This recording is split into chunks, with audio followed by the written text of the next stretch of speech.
بسم اللہ الرحمن الرحیم۔ السلام علیکم ورحمۃ اللہ وبرکاتہ۔ ایک سوال پوچھا گیا ہے کہ کیا معراج کی رات جاگنا، عبادت کرنا اور اگلے دن روزہ رکھنا،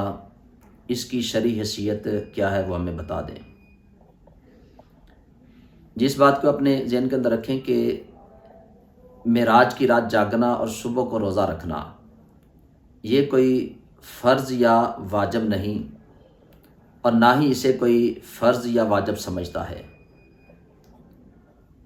لیکن ہندوستان اور پاکستان کے اندر لوگوں کی بہت بڑی تعداد ایسی ہے کہ جو اس رات کو جاگتی ہے۔ اجتماعات ہوتے ہیں، عبادت کے حلقے ہوتے ہیں، ذکر کا اہتمام کیا جاتا ہے، نعتیہ محفل کا اہتمام کیا جاتا ہے۔ نبی پاک صلی اللہ علیہ وسلم کے معجزہ معراج کے حوالے سے جو ہے وہ جو محافل ہیں ان کو کیا جاتا ہے۔ اگر کوئی اس چیز کو لازم اور ضروری سمجھ کر نہیں کرتا، اس بات کو اپنے ذہن کے اندر رکھیں کہ لازم اور ضروری کا کیا مطلب ہوتا ہے۔ اگر کوئی بندہ اس نیت سے نہیں کرتا کہ اگر میں نہ جاگوں گا یا صبح روزہ نہیں رکھوں گا تو میں گنہگار ہوں گا، یا کل قیامت والے دن اللہ رب العزت کی بارگاہ میں جواب دے ہوں گا، اگر تو کوئی اس نیت سے نہیں کرتا، صرف اسے مستحب سمجھ کے اچھا عمل کر کے کرتا ہے، تو یہ بالکل جائز ہے، اس میں کوئی حرج نہیں، یہ ایک اچھا عمل ہے، کیونکہ سارا سال ہم سوئے رہتے ہیں۔ اگر کوئی بندہ کسی رات کو جاگتا ہے، عبادت کرتا ہے اور اسے فرض یا واجب نہیں سمجھتا، ایک اچھا عمل سمجھ کے کرتا ہے، تو ہمیں ایسے جاگنا چاہیے، عبادت کرنی چاہیے، کیونکہ پورا سال ہم غفلت اور سستی کے اندر گزار دیتے ہیں۔ تو اگر کوئی بندہ جاگتا ہے تو اسے یہ نہیں کہنا چاہیے کہ تو کیوں جاگ رہا ہے، کیوں عبادت کر رہا ہے۔ اگر کوئی بندہ عبادت کرتا ہے تو اسے کرنے دینی چاہیے، کیونکہ پورا سال غفلت اور سستی کے اندر ہماری راتیں گزرتی ہیں۔ تو جو بندہ اسے فرض یا واجب سمجھ کر اس میں نہیں جاگتا تو بالکل اس کے اندر عبادت کرنا جائز ہے، اور کوئی فرض یا واجب سمجھ کے کرتا ہے، کیونکہ فرض اور واجب وہ ہوتا ہے جو اللہ نے ہمارے اوپر فرض کر دیا ہے اور نبی پاک صلی اللہ علیہ وسلم نے اس عمل کو کیا ہے، تو یہ ایک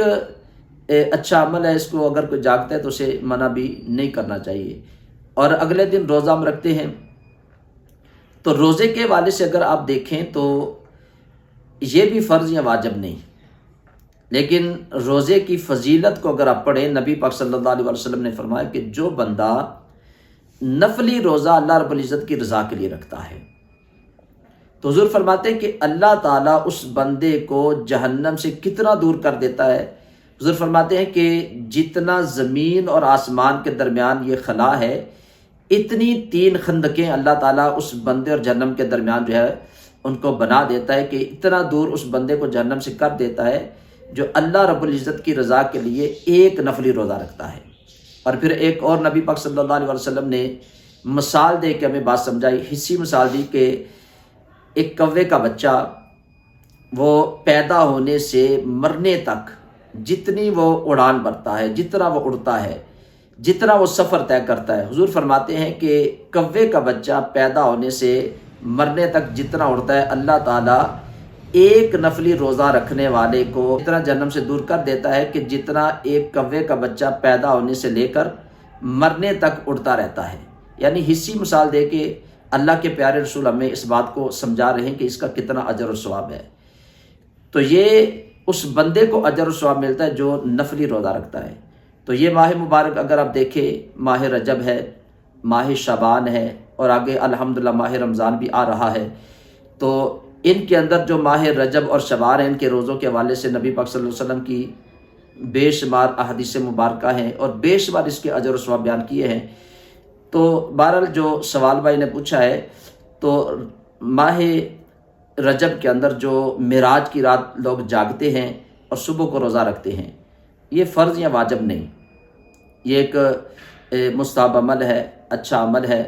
اگر اس کے کرنے کا حکم قرآن اور حدیث سے ثابت نہیں، تو منع بھی اللہ اس کے پیارے رسول نے نہیں کیا۔ تو جس چیز سے ہمیں منع نہیں کیا تو لوگوں کو بھی یہ حق نہیں بنتا کہ وہ لوگوں کو اس بات سے منع کریں کہ اس رات کو نہیں جاگنا چاہیے، روزہ نہیں رکھنا چاہیے۔ اگر کوئی عبادت کرتا ہے تو اس کو کرنے دینی چاہیے، پورا سال ہم سوئے رہتے ہیں، اگر کوئی ان راتوں میں جاگتا ہے، عبادت کرتا ہے اور اسے فرض یا واجب نہیں سمجھتا تو یہ بالکل جائز ہے، اس میں کوئی حرج نہیں۔ تو ایک شرعی بات تھی، بھائی نے ایک سوال پوچھا تھا، جو اس رات کی شرعی حیثیت وہ میں نے آپ کو بتا دی ہے۔ السلام علیکم ورحمۃ اللہ وبرکاتہ۔